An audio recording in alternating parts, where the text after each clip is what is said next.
বন্ধুরা আসসালামু আলাইকুম। এখন বড়ই খাওয়ার সিজন, তাই আমার ফ্যামিলি দেশি বড়ই চালিতার সাথে মাখিয়ে খাওয়ার স্বাদ জেগেছে। তাও আবার গাছ থেকে টাটকা বড়ই করে আনতে হবে, বাজারে বড়ই খাবে না। এই সুযোগে শালিকারাও সবাই ধরে বসলো, গাছ থেকেই দেশি বড়ই করে আনতে হবে। গাছ কোথায় পাবো চিন্তায় পড়ে গেলাম। অনেক ভাবনা চিন্তার পরে মনে পড়লো গ্রামের দিকে বড় দুলাভাইয়ের কয়েক খণ্ড জমি আছে। বিষয়টি দুলাভাইয়ের সাথে শেয়ার করতেই তিনি বললেন, চলো যাই। বড়ই চারিতার কথা শুনতেই জিহ্বায় জল আসছে। বড়ই মাখা খাওয়ার লোভে দুলাভাইও আমাকে জোর করে তাড়াতাড়ি নিয়ে যাচ্ছেন।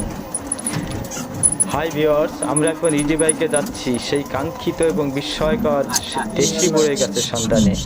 দর্শকবৃন্দ দোয়া করবেন যেন গাছটি আমরা পেয়ে যাই।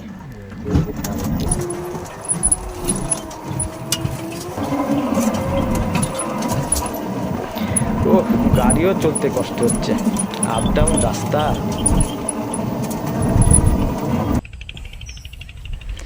ডিয়ার ভিউয়ার্স, অবশ্যই সেই দেশি টক বড়ই গাছ থেকে বড়ই পাচ্ছি। আপনারা দেখতে পাচ্ছেন কাটায় ভরা ডালপালা, পাততে কষ্ট হচ্ছে। দুই পাশে মাছের ঘের, মাঝখানে আলের উপর ছোট টক বড়ই গাছ।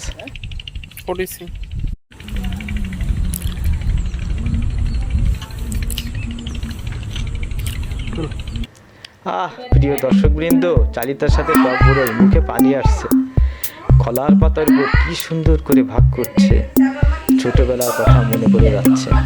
গাছ থেকে পাকা আম পেড়ে মাখিয়ে কলার পাতার খিলি করে তলায় জিহ্বা পেতে মুখের ভিতর কাঁচা মাখার রস নিতাম। জিহ্বা দিয়ে মাঝে মাঝে চেটে চেটে খেতাম। কখনো বা ঠোঁট দিয়ে গাল দিয়ে মুখের উপর করতে, কি মজা! আর পেট সহ্য হচ্ছে না।